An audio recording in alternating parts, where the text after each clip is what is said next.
getting so windy outside. I'm loving it. And why does my hair look so crazy? Hi everyone, welcome to a new video. Thank you so much for being here. Today I thought I would finally do my Q&A for celebrating 5,000 subscribers. I still cannot believe it when I say it, but oh my gosh, that's a lot of people.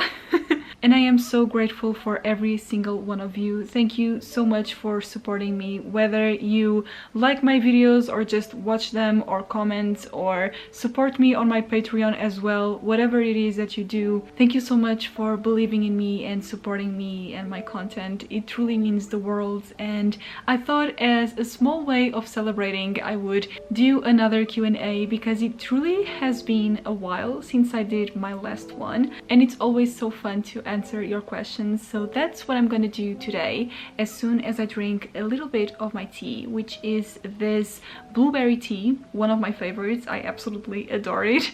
And also, while I answer your questions, I also thought I would continue knitting this little project, which I guess will be a scarf. Don't judge me too much because this is one of my first experiences in knitting. I'm trying to get back into it this year and hopefully improve this skill because as you can see, this one is a little crooked, but you know, I'm still practicing and I'm loving it so much. It's such a relaxing activity, so that's what I'll try to do while I answer all of your lovely questions. I'm gonna try and answer all of them. I got one on a video and also a few on Instagram and one on Goodreads actually, so if I miss any of them, I'm so sorry. I don't mean to. I always try to save all of them, but it might happen. Anyhow, if you have any more questions for me, I will be happy to answer them on the comments if you'd like to, of course. But let's get into it, and I think I'm gonna start with the ones from Instagram. I don't know how much progress I'll be able to do with this because I'm so slow, but I am trying. What influenced you to love reading? I believe it was a lot of things. The first experience that I remember having with stories in general is from my grandparents actually.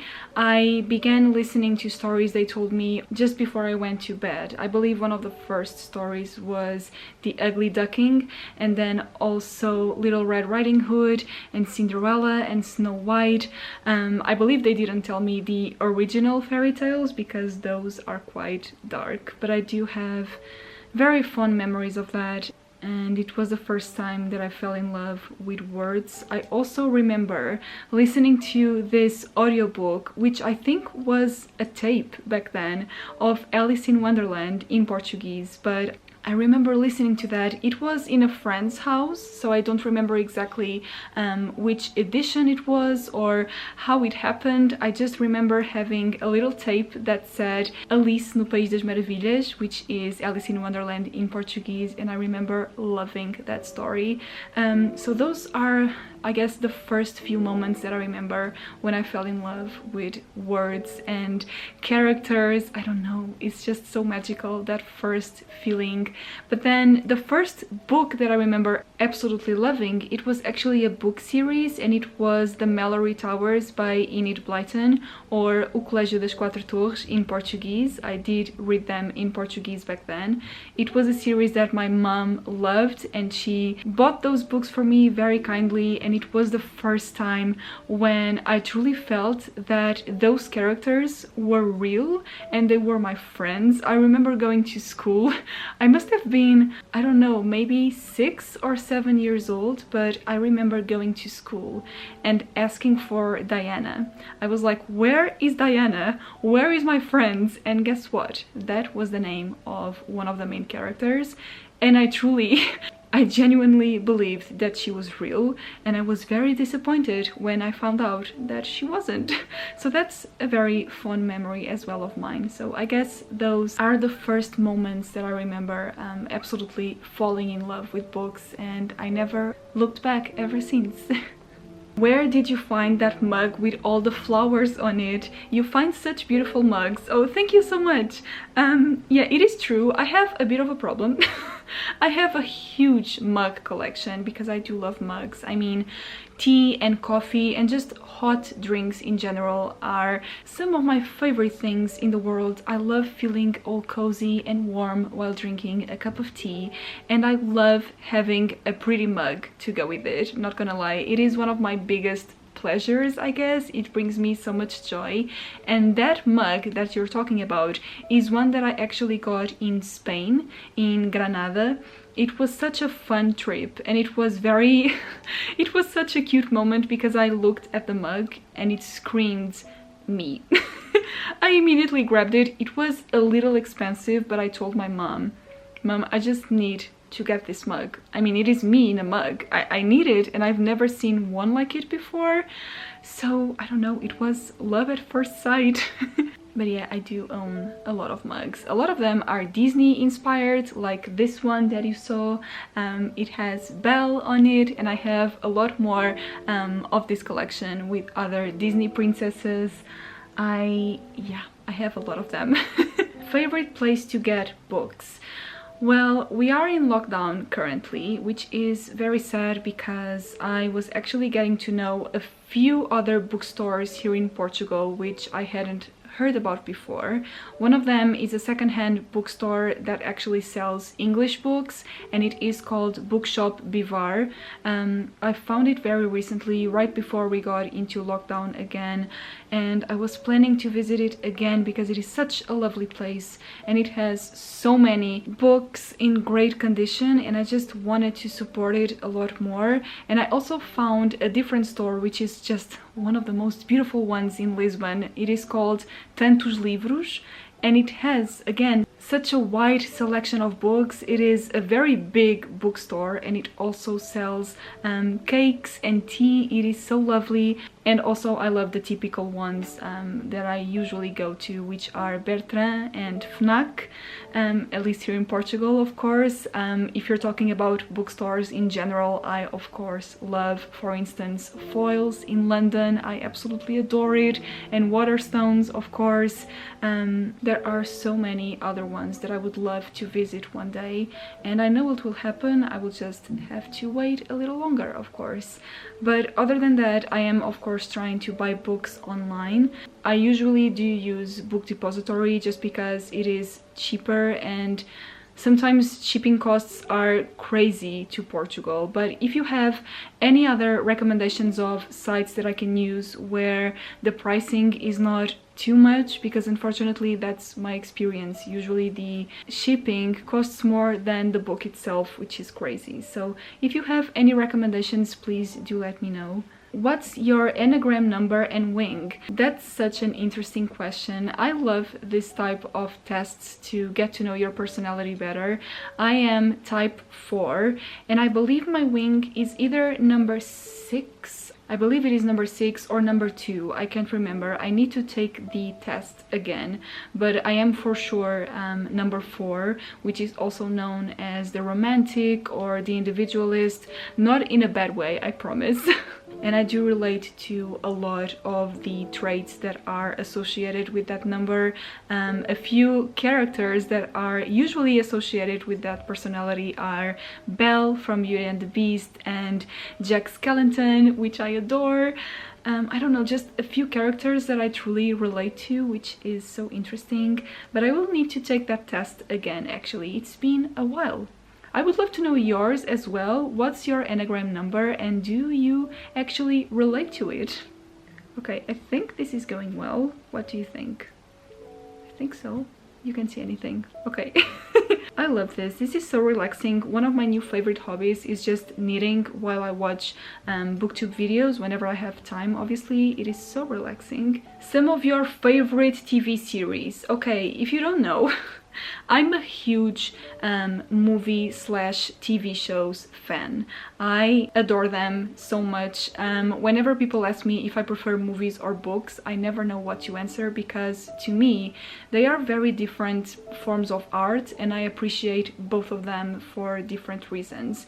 But that's, I'm running away from the question just because I hate picking favorites. I'm the worst. But I love Downton Abbey. It will always be one of my all-time favorites. I adore Downton Abbey so much. It is this period drama and it is perfect. The casting, the music, the scenarios, the story, I mean everything is glorious. I rewatch it every year.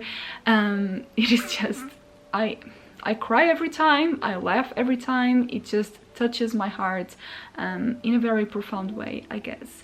Another one is Gilmore Girls. I absolutely adore it as well. I also rewatch it every year. I actually recently finished my 4th rewatch of it, I think. It is such a fun show and also very relatable. I like that it is extremely funny while also tackling some real issues, and it doesn't shy away from showing you how harsh reality can be. So I absolutely adore it. And then what else? I love Dr. House, mainly because of Dr. House, because obviously I know next to nothing about medicine, but I just love his character, and it is the TV show by far that I've seen the most times. Like, I'm not kidding you, I swear I'm not when I tell you that I must have watched Dr. House at least 20 times, if not more. And I know that's crazy, I know it is almost unbelievable, but I swear to you, I know some episodes, what happens in every single one of them. I know the lines. It's crazy. I've watched that show a million times, mainly because of him. I love Hugh Laurie and I just always found Dr. House such an interesting protagonist. But yeah, that's my top 3, I think. But other TV shows that I love This Is Us. I love that show as well. I loved Game of Thrones, of course, but just that last season I really didn't like it, but other than that it is fantastic. I adore it. What else? There are a lot of shows that I enjoy, but it's difficult for them to get to that favorite place, I guess. But I think those are my main ones. I'm probably forgetting a few because I've seen so many. Those I think are my main ones. There are still a lot of period dramas, for instance, that I need to watch, but I would just like to read the book first. So that's probably why they're not on my list. Like, I would love to watch North and South, for instance. A lot of people tell me that it is beautiful, but I still need to read the book. And just, you know, a lot of shows like that one, I still need to watch a lot of them. But oh, I love Black Mirror as well, but it depends on the seasons. If you had the chance to study a book at university or school, what book would you choose? Oh my gosh, that's such a hard question. That's such a hard question. Wow, just one book? Okay, my battery died, but I think we're back. That's extremely hard to choose only one book, right? I would love to have a degree on literature and history and philosophy, and also the history of music and art as well. I would just like to study everything. If I had to choose one book, honestly, maybe Peter Pan by J.M. Barrie, maybe. Because I do believe it has so many layers, and I do think there's always a lot that can be said about children's classics. They are never, at least in my experience, they're never basic, you know? They always have a lot of different layers between them, and it's always interesting to try and unravel them and see what they mean, especially through the perspective of an adult reading a story that's supposed to be for kids.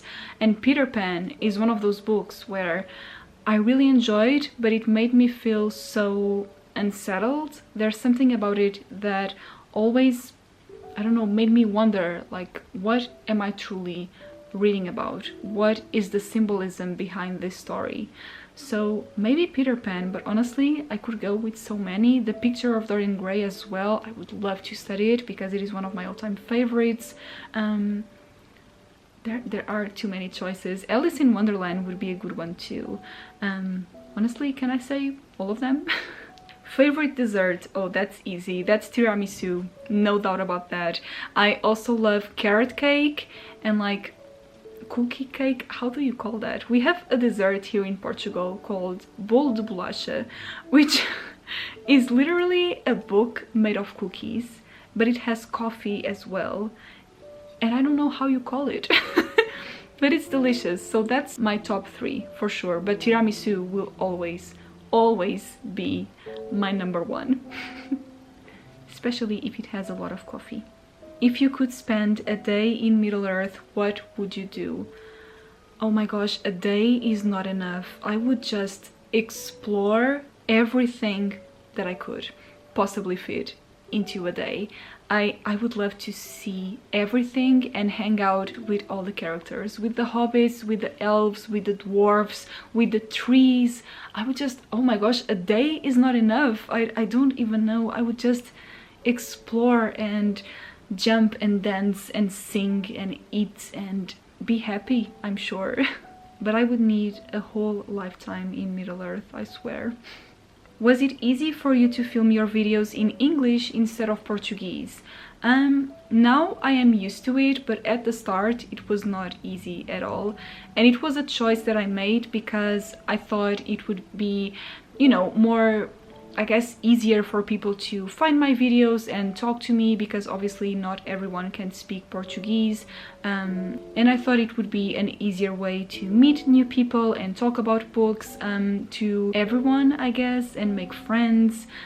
So now I am used to it, but at the start it was not easy at all. It was extremely hard for me to listen to myself speaking in English because, you know I make mistakes. My English is not perfect at all. Sometimes I am editing my videos and I cringe at myself because I know I make a lot of mistakes, but it is a language that I've always loved learning. I think it is so not only beautiful but also very useful, of course. So it wasn't easy at first because obviously it's not my own language, and I was a little scared of people not understanding me, I guess, or I was scared of making a fool out of myself. But honestly, right now, even if I do, I don't care that much because I just love what I'm doing here. I love all the friends that I made, and with time it has gotten much easier. I just don't care about my mistakes that much anymore. It's okay, we all make them, and as long as you enjoy what you do, then just go with it. I think that was the last one from Instagram. No, it wasn't. I have one more. Okay. Which literary character do you identify with the most? Literary character. You know, it's hard because I've never found a character to whom I truly completely relate to. It's hard for me. I feel like I am a combination of a few, and even then I've never found that character that I truly relate to. But if I needed to pick one, I always tend to pick a child because I always feel like a child inside. So I think I would go with maybe Heidi, from the book Heidi by Joanna Spyri. It is one of my favorite books of all time. The story also means a lot to me because I used to watch the TV series when I was a kid, with my family and everything in the mountains, so it really added this emotional layer to me that I absolutely adored. But other than that, Heidi is a child that just loves the freedom of being in the mountains with her animals, like her pets, and her simple way of living with her grandfather, whom she loves so much. And she also has her friends, and she always tries to help other people, even if sometimes things don't work out the way that she had planned. Even if she has the best intentions, sometimes life doesn't work that way, but she is so willing to help other people and so curious as well. She's always asking questions and always observing, you know. She's fascinated by the world around her, and I find that so beautiful, and I do think I can relate to that absolutely. I try to romanticize every single moment in my life. And I feel like that's something that obviously sometimes it is hard to do, especially nowadays when we are going through some difficult times. It's hard to remain positive, of course, and happy and optimistic, but I still do try to do that and to find beauty in the small details of life. I try to enjoy all those little moments, like this one where I'm just knitting or trying to knit something and answering your questions. I think this is a small moment of my day that truly brings me joy. And also it is getting windy outside. I believe it is going to rain, so I try to take a moment and pause and look at the window, listen to the rain, and just be there, you know, be in that moment and enjoy it, and don't think about anything else. Just be grateful for what I have, what I am, the people that I have in my life. And I think that's what defines Heidi as well. It's one of the reasons why I adore her so much, no matter how naive she can be sometimes, but honestly, so can I. Okay, and I think those are all the questions I had from Instagram. It is possible that I missed any of them because they're only available during 24 hours, but like I said, if you have any more questions for me, I would love to answer them in the comments, of course. But now let's move on to the questions that I got on my channel. I only found your channel maybe 3 weeks ago, but I really love it. Thank you so much. My question is, should I give The Picture of Dorian Gray another chance?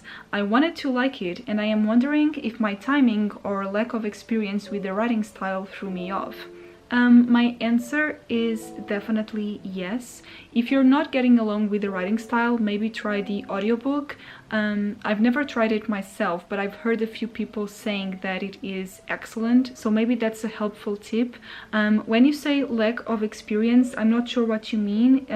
You don't read classics a lot, maybe, or English is not your first language. I'm not sure, but I would still give it another try, unless you really do not like that type of story, and that's okay, of course. But I do think it is a beautiful book, and if you are struggling with the writing style, then just try the audiobook, or maybe try simpler classic, I guess, maybe one that you've watched the movie adaptation of, for instance, so that you are familiar with the story already. That could be helpful as well. But yes, I would definitely give it another try. And then I also got another question from the same person. What's your favorite holiday tradition?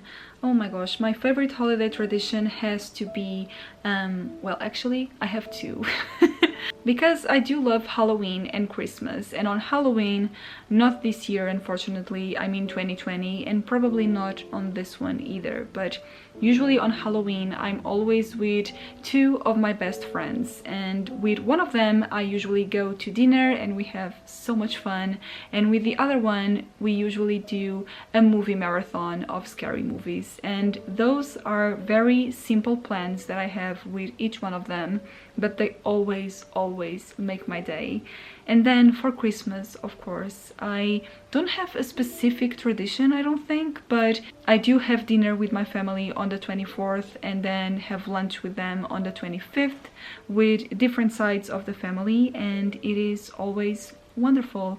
Again, of course, not this previous Christmas, and I don't know what will happen with this one, but it is also a moment that I cherish a lot. And then I also usually spend some time with a friend of mine and we do a Christmas movie marathon. We have our favorite Christmas movies and we always watch them together, so that's also a very special time. We eat lots of food, of course.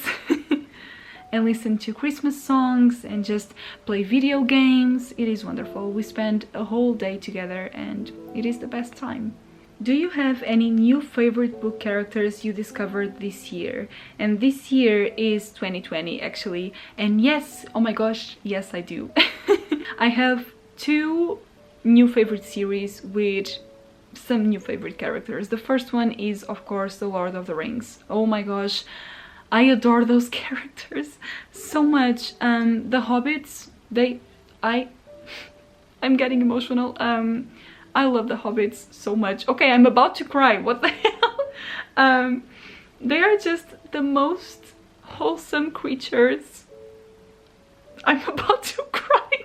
I love the hobbits so much. Frodo and Sam and Merry and Pippin. I love their friendship and their loyalty so much, and also just everyone else from the Fellowship. Oh my gosh, Legolas and Gimli, they are hilarious together because they have this very tense dynamic, I guess, because they tease each other, but then they are such good friends. And then Gandalf is hilarious as well because he just disappears once in a while, but then suddenly he appears and saves the day, so it's amazing.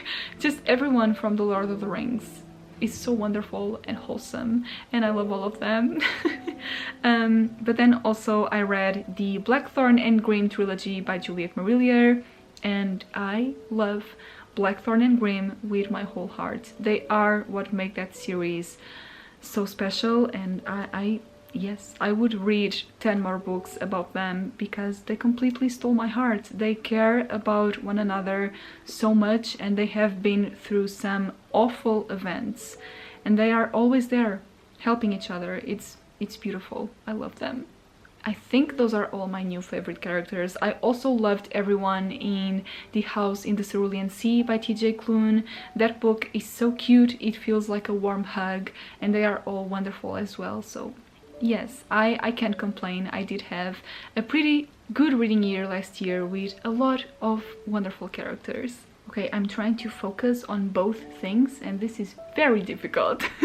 Anyhow, next question. When you were little, what did you want to be when you grew up? A singer. I've always loved singing. It's still my dream. I would love to sing professionally. I would love to be a part of a professional choir as a mezzo-soprano or a soprano. I don't know, it depends, but I would love that. Singing is one of my biggest passions, but I would also like to do other things on the side as well. I never like to stick to only one thing, but yeah, my biggest dream is to one day become a professional singer. That has never changed. Obviously, when I was a kid, I've also dreamed about being, I don't know, I think at some point I wanted to be a hairdresser, but that didn't last long. I also wanted to be a writer, which also hasn't changed in a way. I do love writing, I just don't think I'm very good at it, or rather I stopped writing for a little while, so I need to practice again. But I did used to write a lot of poetry when I was a kid, and it's always been one of my biggest passions as well, so maybe I need to get back to it at some point. I did want to last year, but life happened and I didn't do that, but maybe this year. So to sum up, I've always wanted to be something related to the arts, you know, because that's always been the thing that I love the most. Anything with music in it, or books, or movies, or paintings and museums, you know, I've always loved that. Would you rather be able to travel to the past or to the future? And how far in the past or future? I'm too scared of thinking about the future and what would happen. I'm scared of finding out what would happen to me or my family.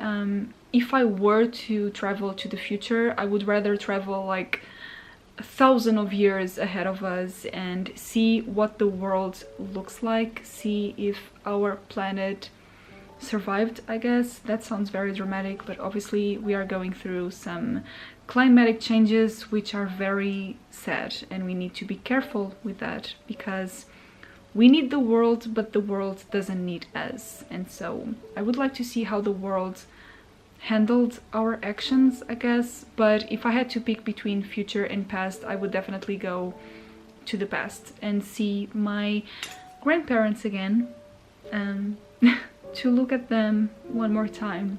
Or maybe I would also like to relive my trip to Disney with my cousins as well. I don't know, but just I wouldn't like to relive those moments, not exactly, but just be able to look at them from a distance, I guess. If you could live in any fictional world or time period, which one would you choose? That's hard because there are a lot of time periods that I absolutely love, but they have awful things as well. Like mainly, I don't know, the plague or a war is happening. If I could choose one time period without any of those issues, I would probably go with, oh, you know what, I'm not sure, maybe somewhere around the Victorian era, because it has always been one of my favorites.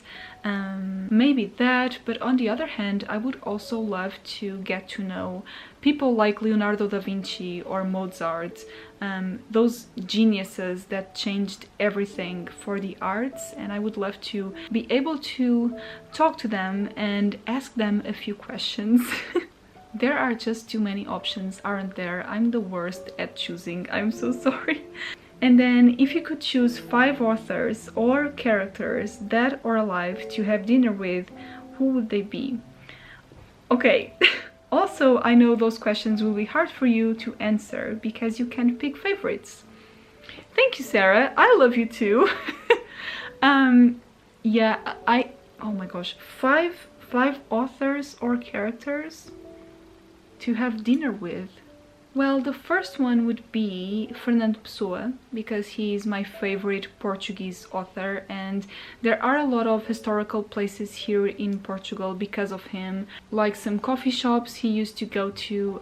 We have a few statues of him in places where he used to sit at, so I would love to meet him and also ask him how did he do it? How did he write so beautifully? How did he create so many different identities for himself and was able to express all of his feelings, pretending to be someone else while also always living something of him on paper?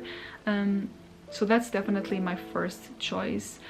As for the other ones, that's so hard. Should I go for people who are still alive? Because I feel like I always choose dead people, but people that I could just meet nowadays, that's hard too. Okay, maybe Neil Gaiman. I love Neil Gaiman so much. I love his stories, I love his way of thinking, I love his humor, and the characters he creates are so quirky and creepy, so I would love to just hang out with him just for a little bit. And then, does Michelle Obama count? I think she counts. She wrote a book. I mean, she has to count, right? I think she's such a strong, powerful woman. I would love to meet her. And also Malala, that girl, I mean, she's such an inspiration to me. I read her autobiography and I couldn't believe what that girl has been through and still fights for every single day. She's just incredible. I know I am cheating a little bit because she's not known exactly for being an author, but I'm going with it. Okay, let me try and pick someone who's actually known for being an author, but that counts. That's 3 people. Okay, 2 more. Juliet Marillier, no doubt. I mean, I would love to meet her. She's always so inspired by Irish mythology or fairy tales or old stories. I think it's beautiful and I have been adoring her books lately, so I guess it's only right for me to meet her, right? I love that woman. And also, one more. I mean, probably Brandon Sanderson. I think I would completely freak out, but I would love to tell him just how much his books have destroyed my heart and ask him how does he dare to do that to me. No, just kidding. I mean, I don't know. He sounds like such a nice guy, and also I don't know how he writes so much, so I would also ask him that. That's a very weird group of people. I'm not sure I would have dinner with all of them at once because, again, I would be extremely nervous, but I would love to have a chat with all of them for sure. What's a book you don't often get a chance to talk about but would love to? That's a great question. I think I'm gonna go with this book called To Capture What We Cannot Keep. I'm forgetting the name of the author because I'm awful, but I will of course link it in the description. But I feel like this is a book that if Jane Austen was alive right now, she could have written something like that. It is a rather interesting one with some very controversial topics, but I think it handles them in a very smart way, I would say. It is about this 2 people that meet in a hot air balloon journey. It is set in Paris. It is romantic, but also a little sad, but I really enjoyed it. I read it at the beginning of last year and I had never heard anyone else talk about it, but it was a very nice surprise and I would like to reread it eventually because I have forgotten a lot of details about the plot, but I do remember loving the writing style and thinking that Jane Austen could have written something like that if she was a modern author, I guess. I mean, from our days, obviously. So yeah, I think it is a book that deserves more love, and I hardly ever talk about it on my channel, but I really enjoyed it. What's your favorite book cover? Oh my gosh, I could mention so many, but since we are here, one of my favorites is definitely this one. This is a beautiful copy of Little Women by Louisa May Alcott, and this is the edition that they show in the movie. It has such a classical tone to it. I absolutely adore it, and it smells so good. It smells like a library, and it has pictures of the movie inside. Actually, let me try and show it to you. Here's one of them. It's just gorgeous. I adore it so much. It was a very kind gift from my friend Sarah, and I have it right here on display because it's too pretty. I need to look at it every single day. But I have so many beautiful editions, it's really hard to choose. I love my Penguin classics and my Russian vintage classics as well, the Oxford classics. Honestly, usually classics in general have such stunning covers. It's very hard to choose just one, but that's definitely one of them. And then the other question is, what's your favorite painting? Oh my gosh, I have so many. I cannot pick one, but I will leave some pictures here of some of my favorite paintings for different reasons, but I do love the Romantic period because that's a time when people started to question everything, and it has such a melancholic feeling to it. Everyone started questioning existence and our true importance when we compare ourselves to what's out there, to this big world. I just love the Romantic period so much, but obviously there are a million different paintings that I love, so I will leave a lot of pictures right here for you to see a few of my favorites because it is so hard to choose. I really would love to study art history. I think it must be absolutely fascinating. How do you find motivation in your everyday life? Wow, it really depends, right? Especially right now. I've struggled with that for a few months recently. That's one of the reasons why I took a break from Booktube, as you know.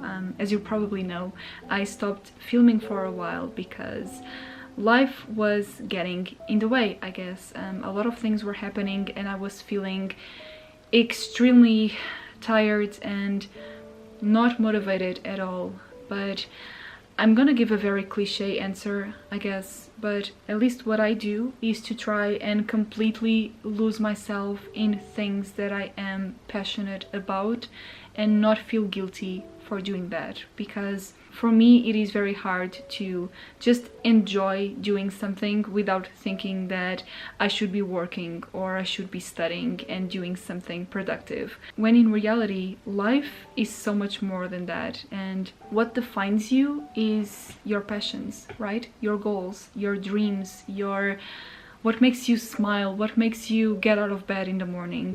And that's what really matters, and that's what I tried to focus on mainly, and what I try to focus on every single day. Just take a moment to myself, even if just for half an hour to an hour. It depends obviously on how busy I am, but I always try to take some time for myself and think, during this time I'm not gonna think about anything else other than what I'm doing right now. Whether that is reading a book, preparing a cup of tea, playing a video game, listening to a song, doing some yoga, knitting, talking to a friend on the phone, writing my favorite quotes on a journal, trying to paint something, you know, just finding little joys in life and really focus on them. The other day I just sat for a while and enjoyed silence, which is something that we don't usually do anymore, and that's a shame. I think we need to try and reconnect again with the basic things of life, such as nature and silence. They are essential for us. I think we've lost the ability to think, to question, to really stop and just be. And that's what I'm trying to do every day, and that's also how I find motivation as well, because reconnecting myself with those little moments in life is also what motivates me to begin another day and move forward, because I have those little moments for myself that I always try to make as romantic as possible, and then I feel ready for the rest of the day. If I don't have those moments and all I do is try to work or study or be productive every single day, that will not work for me. I will feel completely tired and worthless even, and not functional at all. So just don't be productive in order to then be productive, you know? That's what motivates me, is trying to find the beauty of life in those little moments. And I know that's very cliche, but it's also a cliche for a reason, and it has helped me a lot recently, especially. So I hope it helps you too. Whatever it is, no matter how small a thing it is, just try to do it and just focus on that. Turn off your phone for a moment and all the notifications. You don't need that every single day. Just relax and learn how to be with yourself and enjoy that. Enjoy your alone time and make the best out of it. How much do books inspire you to change or improve as a person? So much. I do think books teach us how to put ourselves in someone else's shoes and feel empathy for everyone. Even for villains, or the so-called villains, or the antagonists, you always get to see the other side of the story, right? And you get to live those stories, those impactful moments with the characters, and you start feeling for them and understand them. And I felt that ever since I began reading more, I've become a much more patient person. I've become a better listener and with a lot more calming vibes, I guess. I live a much slower life, I guess, and I learn how to focus on other people and truly listen and give myself and everyone time to grow, I guess, and learn from mistakes, and just be kind and generous, because you never know what someone else is going through. And books always help me doing that. Ever since I started reading more, I began learning about new perspectives, new life experiences, and just learn from that, and it is beautiful. I really have a lot to be grateful for because of books, and that's wonderful. That's magical. If you had the chance, which person, living or dead, would you want to meet? Oh my gosh, okay, let's forget about authors for a second. If I could meet one person, just one. Oh my gosh, these questions are so hard. Okay, if I could meet one person, probably Nelson Mandela, because wow, what a life. I don't know how someone would survive everything that he did. So he's incredible, and I would love to have the pleasure of being in the same room as him. That must be, wow, such a privilege, right? So yeah, Nelson Mandela, but also so many other people. I mean, this is such a hard question again. I would also love to meet Julie Andrews. Of course I would, because she's also such an inspiration to me. But I don't know, just a lot of people. If you could invite 5 characters round for a dinner party, who would they be? Okay, 5 characters. Let me try and think of 5 characters who could get along and with whom I would have such an amazing time during dinner. So first of all, the Mad Hatter from Alice, of course, because we need him. We need him in all parties. And then Elizabeth Bennet because she's absolutely amazing, one of the best characters of all time. I'm not entirely sure they would get along, but anyhow, next I would choose, oh my gosh, who would I choose? I need to go with one of the hobbits, right? Can I just go with all of the hobbits as one character? I need to choose all of the hobbits. They count as one character, okay? They are a group. They need to go together. I don't care. So all the hobbits, and then, oh my gosh, 2 more. Okay, I can do this. Kelsier from Mistborn, because I adore him. And one more. Oh god. You know what? I'm gonna say Scrooge, because he needs a good dinner party. You know, after everything he's been through and after everything he's learned about his life, he needs to celebrate, right? Don't you agree? I would invite Scrooge. This is a very random question, okay, but I'll still go with it. Do you believe in past lives? You know what? I don't have an answer for you. I think this is very random as well, but I think about this a lot actually, and I'm still not sure about what I believe in. I'm not a religious person, but I am a spiritual person, so sometimes I do believe in this, but I'm not entirely sure. I think I'm still working on my beliefs when it comes to life and death, because it is the biggest question of all, right? But just for the sake of answering this question, if I needed to speak from my heart, then yes, I do believe it is possible, and I do think it is such a beautiful thing as well, because it means that life itself is always learning in a way, because it is always changing, and it's like our soul never truly dies. But I don't know, it is a subject that I need to explore a lot more still, but it's fascinating to me, and if I ever come up with a more certain answer, I guess, about what I believe in, then I can let you know. But for now, it is just a sea of uncertainty and multiple possibilities, I guess. But yeah, I think it is possible and it is beautiful. What's your favorite playing card suit? Wow, that's a fun question, because I actually love playing cards. I love it. It is one of my favorite hobbies. My favorite, I think it might be, you know what, it's also funny because before I used to completely hate hearts. I don't know why, like, don't ask me why, I have no idea. And right now I think it is my favorite. So, you know, we are always changing, I guess. We are always learning. And I think it might be hearts right now, but I don't know why. What is the best thing about being a booktuber? It's definitely getting to know so many wonderful people. I mean, just by looking at all of these questions, you all are leaving such sweet comments on my videos, and it is so heartwarming. I cannot even begin to explain to you how much this community and all of my booktube friends mean to me.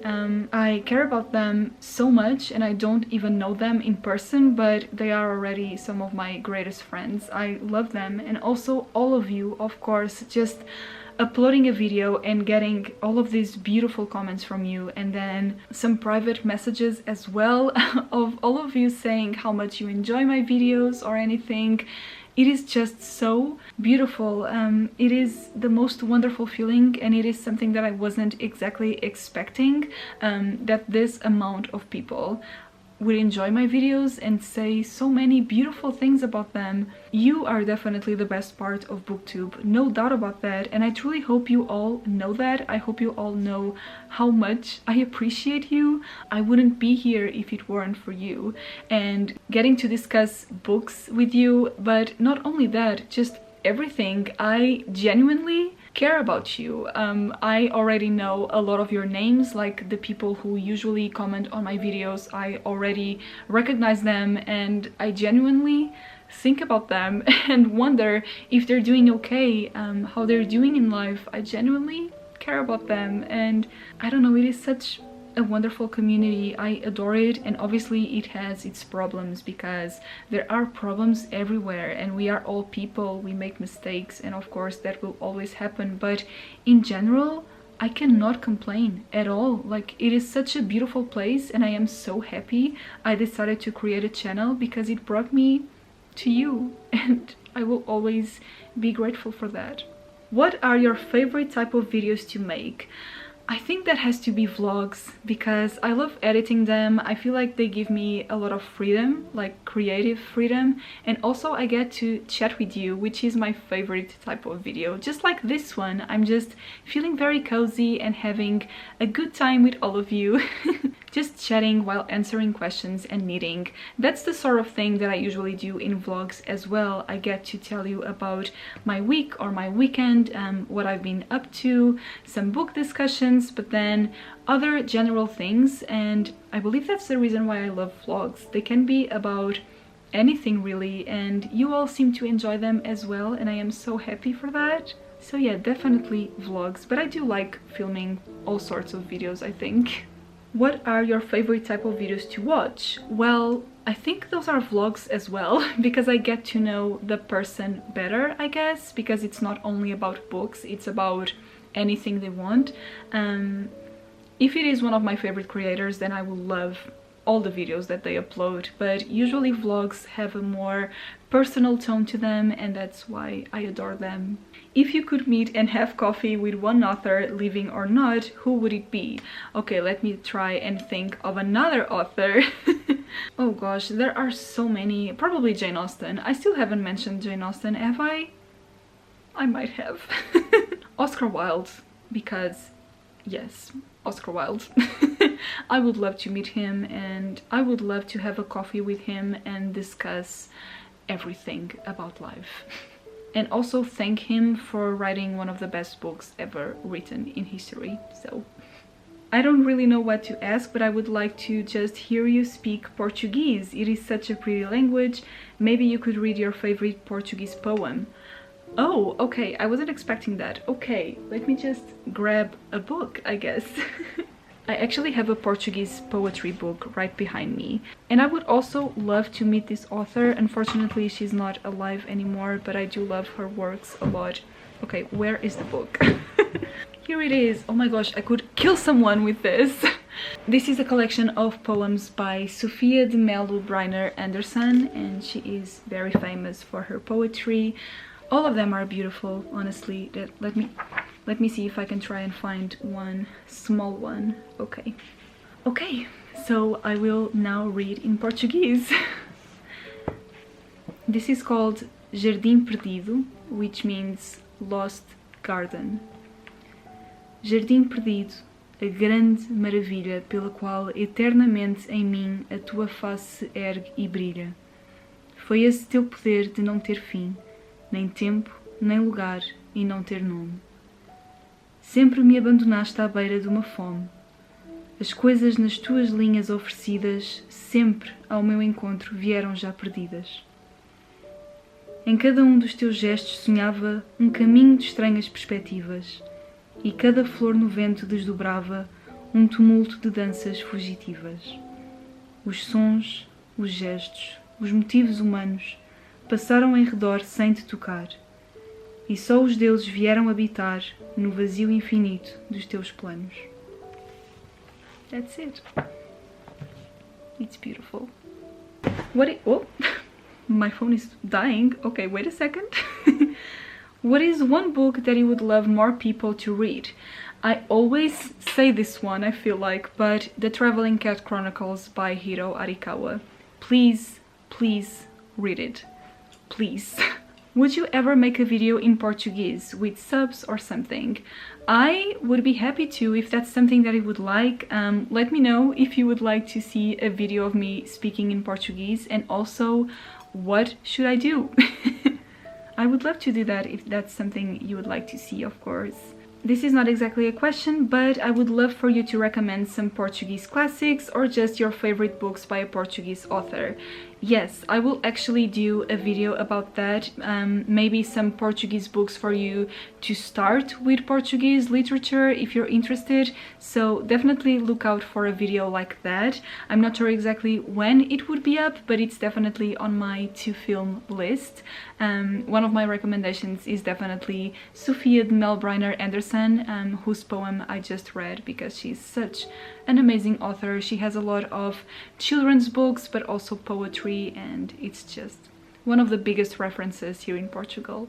But yes, I will film a video like that in the future. What is your favorite tea flavor? Oh my gosh. Okay, I adore tea. Oh, my favorite tea flavor, anything with apple and cinnamon, or blueberry, or orange and cinnamon. It is such a great combination as well. I think those are my favorites. Just anything with fruit and cinnamon. It's a combination that I usually love.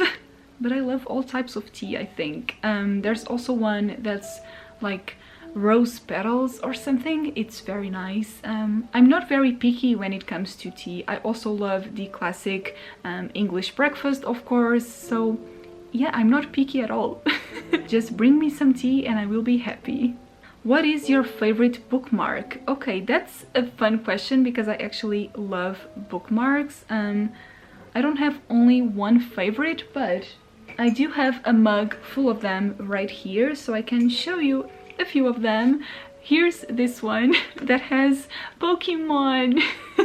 You have Bulbasaur, Charmander, and Squirtle. These are adorable. And then let's see.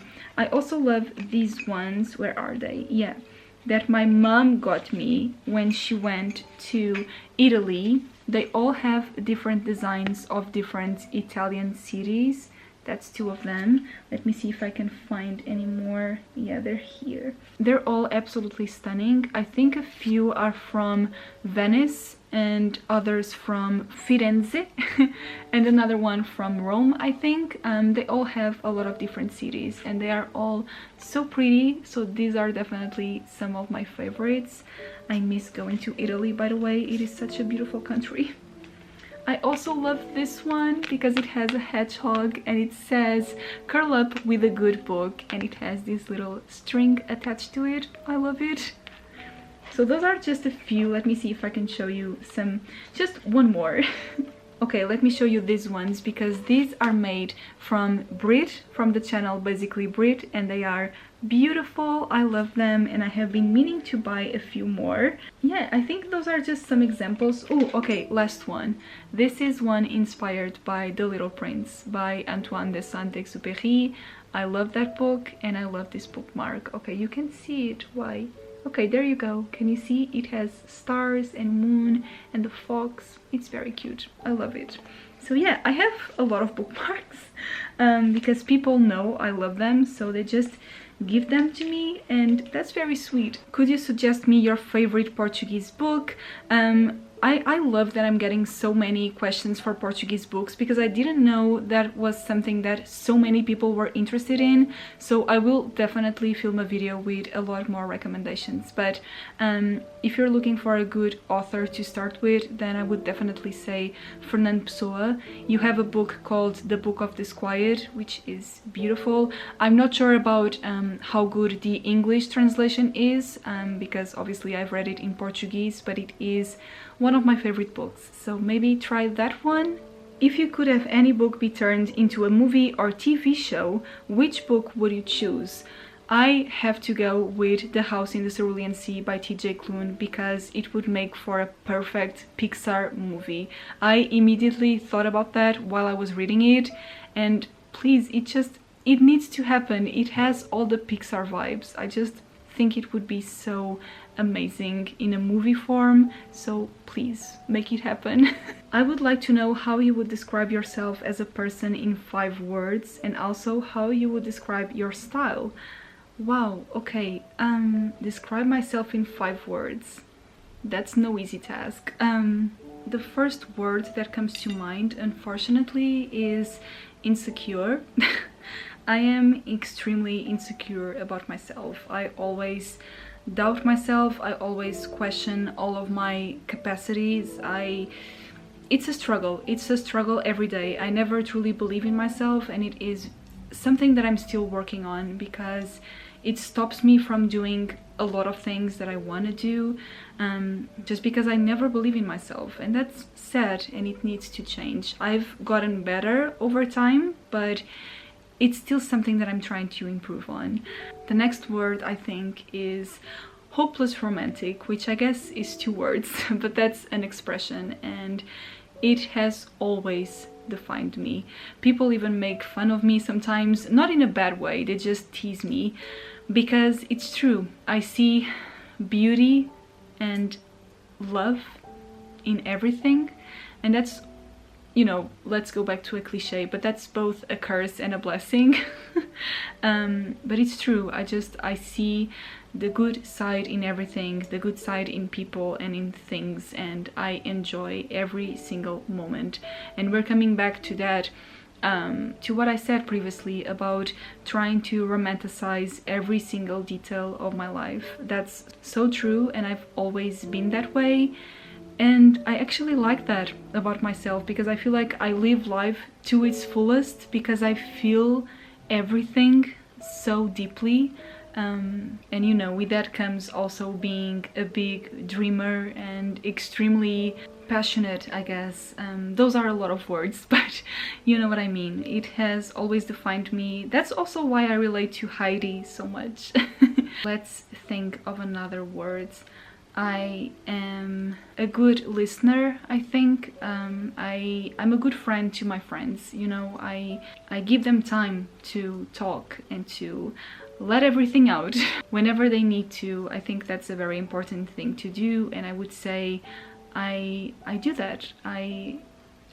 Not only because people need to do that, people need to express their feelings and let everything out and just talk about everything, but also because I just like listening to people. I've always been a quiet person. I've always preferred listening to talking, so I always love listening to people's stories and experiences. So I guess that's something. Oh, this is very hard. What word are we on? I'm missing two, right?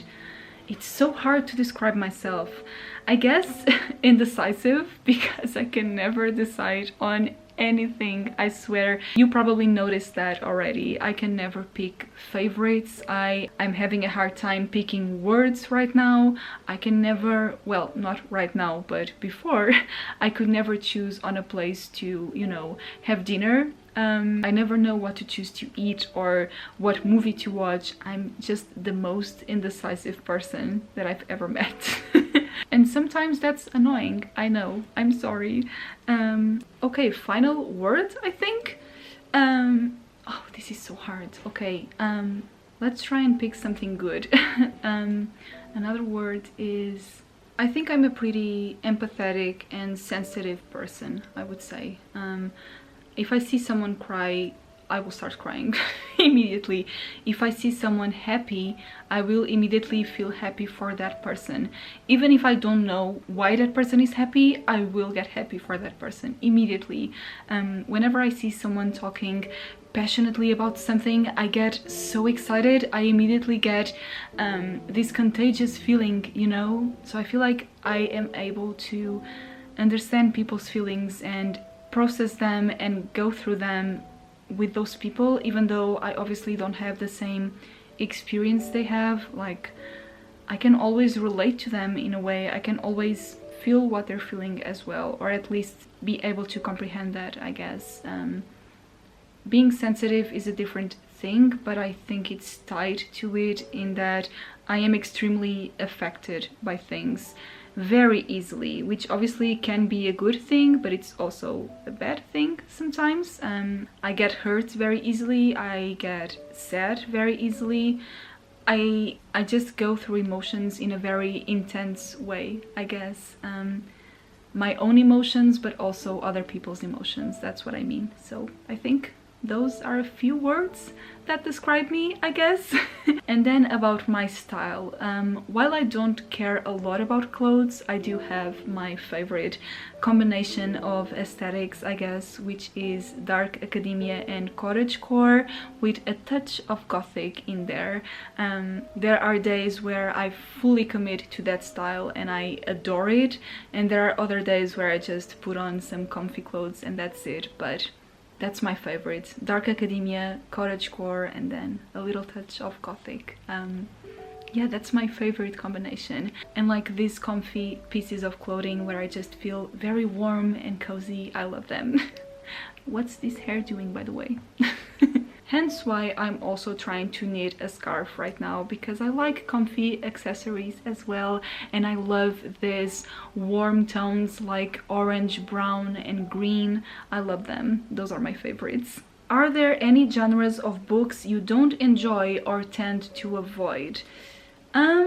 I tend to avoid, well, I don't know if I avoid them, but I don't usually read thrillers or mysteries, for instance, for no particular reason really. I just tend to prefer that genre in movie form, I guess.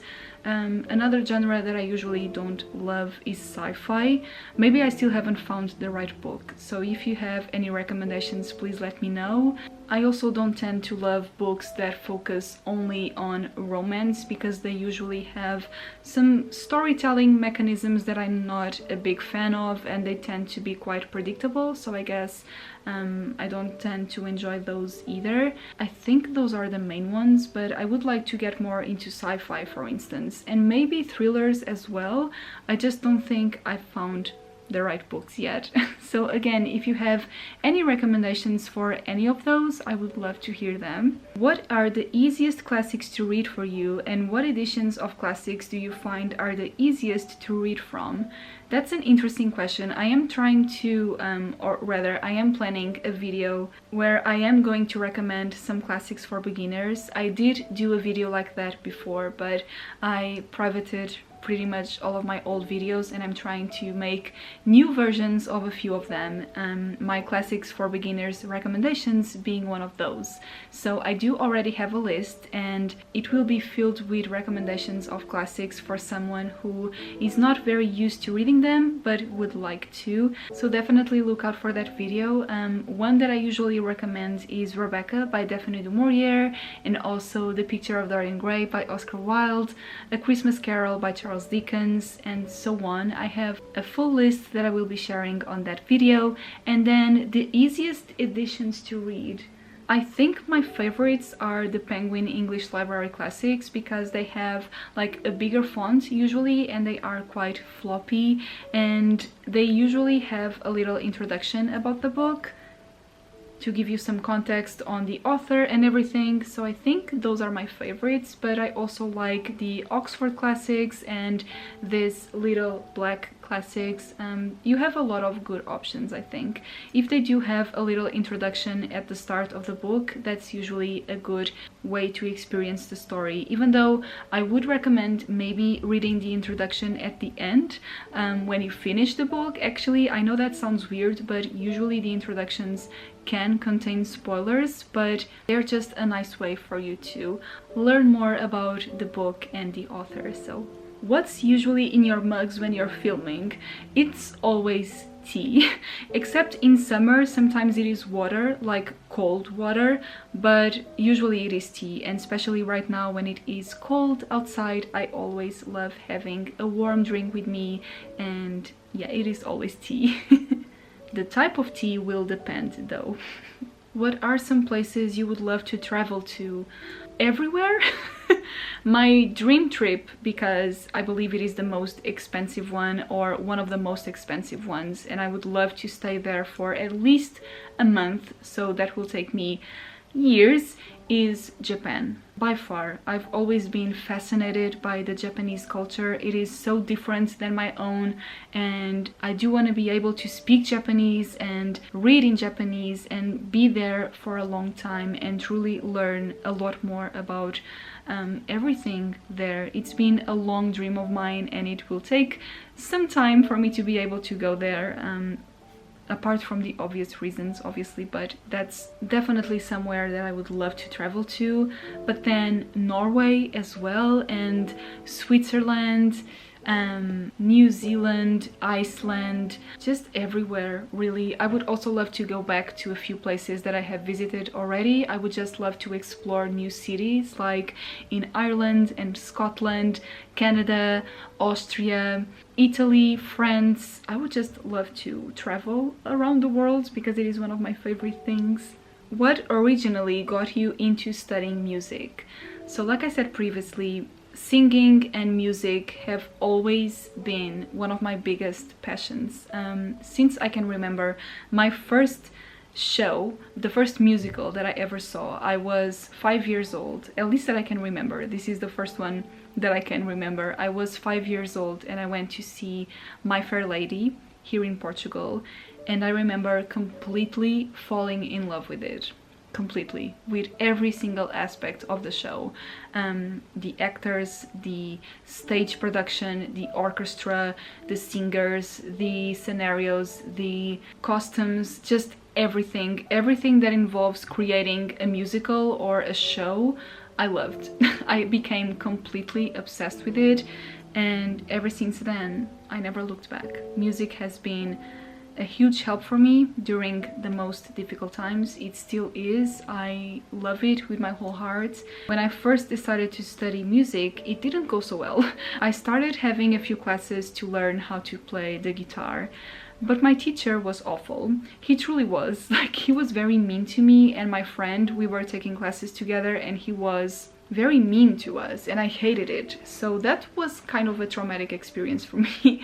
Then I started learning how to play the flute and also a little bit of the piano, but unfortunately my teacher wasn't able to teach us anymore, and so we had to give up by then. And during a few years I stopped studying music, apart from the music that we had in school, which I loved. I was one of the only people that loved those classes, but I really did. And then I was in high school. I didn't have music in school anymore, and I thought, why don't I just sign up for a music school, right? Like, I missed music classes.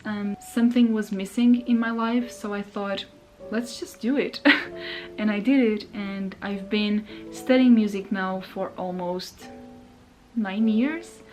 And I never wanted to finish because I adore it. It's my life. It means so much to me, and I am so happy I made this decision. So there you go.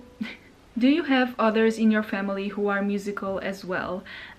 My dad loves to sing and he does play the guitar. He is quite good, even though he's never had classes, but he's also one of the reasons why I love music so much. He's always shown me a lot of different singers and artists and musics, and I sang with him a lot ever since I was a kid, but he never studied music. I don't think anyone in my close family has ever studied music, and my family doesn't tend to be very musical. They do love music, but they're not very good at it, at least most of them. But I do have a grandmother who sings very well, and my uncle and my aunt sing as well, and they are quite good. My battery died again. I can feel this video being so long. Anyhow, okay, let's move on to the next question. What are your top 5 favorite classics? Oh my gosh, I can't. Oh, 5 favorite classics. Oh my gosh, I honestly, this question pains me.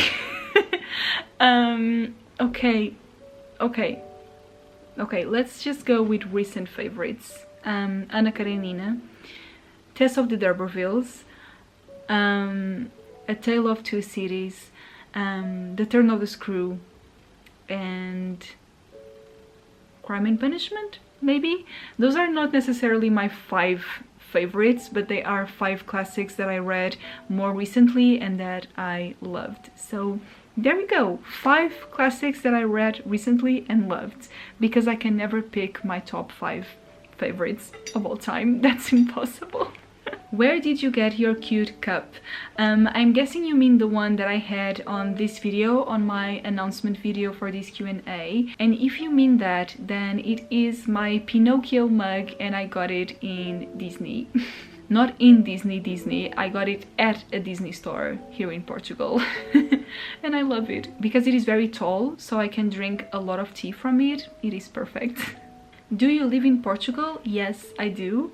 If you could choose only 5 classic books for the rest of your life, meaning I could only read those 5, which ones would those be? Why do you do that? If I could only read 5 classics, why?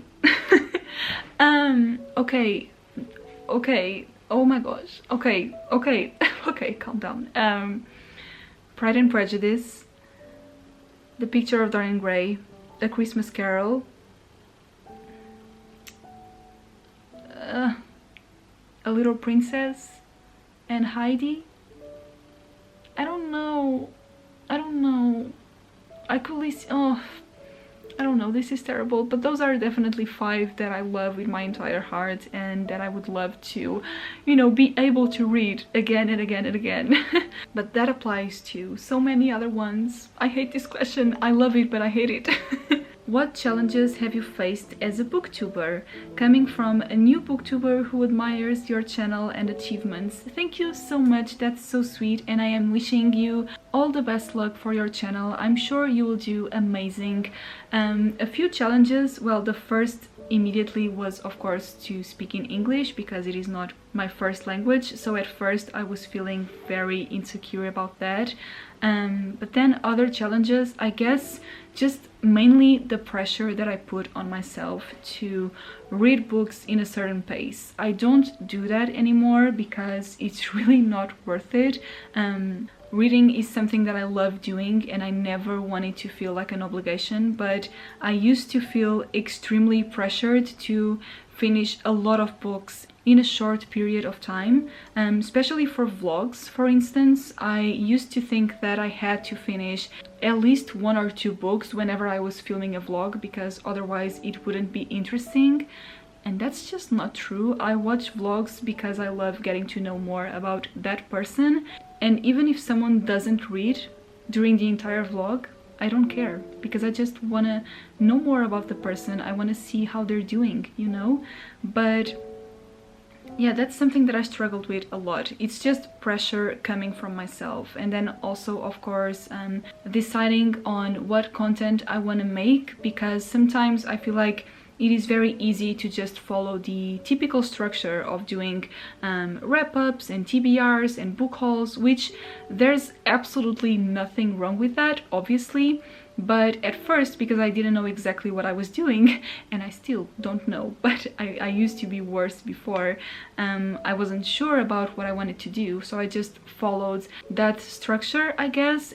I did all the typical videos without really realizing if I truly wanted to make them or not. Whereas now, for instance, I don't do monthly TBRs anymore. I'm trying not to do as many book hauls either, unless there's a special reason for them, I guess. Like, I don't know, maybe a classics book haul or a Christmas book haul.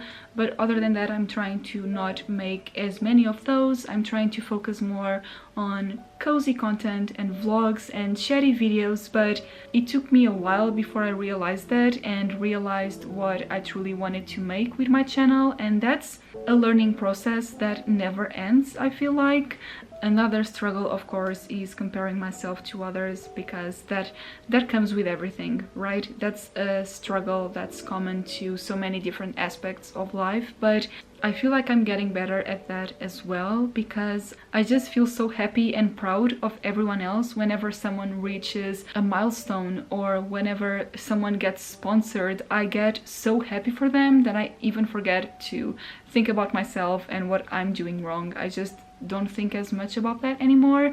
I try to focus on enjoying what I do because that's the most important part. But obviously, once in a while, I still struggle a little bit with that, but that's okay. It's part of it, and I'm sure you will do great no matter the struggles you'll be having. We all do, and that's okay. Create videos that make you happy, and that will show on the videos, trust me. And then people will love you, for who you are, and that's wonderful. If you were to meet your favorite character in a bookshop and they asked for a book recommendation, something that they would enjoy, which book would you tell them to read? I love this question. First of all, who's my favorite character? I have so many of them. If Coraline asked me for a book recommendation, I would tell her to read Frankenstein. Because why not? What's your favorite shade of your least favorite color? I've never thought about that. My favorite shade of my least favorite color. My least favorite color might be gray, maybe? Yeah, I think it might be gray because it's so bland, you know. But there is a certain type of gray that I like. I will try and insert a picture here. That's an interesting question. I don't think about that. I also love this gray, if that counts. It is a light gray and it is cute, I guess. But I love all colors, so that's a hard question. Oh, we're down to the last one, I think. Who are your favorite composers and what is it about their music you like so much? We could... I could do an entire video about this. Oh my gosh. Oh, wow. Okay, I need to give just one example because otherwise I would be here for ages. One of my favorite composers of all time is Chopin, because he knows what he's doing, because he does it with his entire heart, and he explores his darkest fears but also his biggest passions through a different usage of scales and notes and melodies. It's like you can hear his heart pounding whenever you listen to one of his songs, and it is magical. I adore him. He was a romantic, he was an introvert, he was very shy, but he spoke to music. He left his entire soul on his compositions, and it is beautiful. Okay, actually I have one more question, and it is the one from Goodreads. Let me see if I can find it, but that's the last one. Okay, it is from Zoe, and she also asks, what easier classic books would you recommend for beginners in classics, and what books got you into classics? Also, when did you start reading them?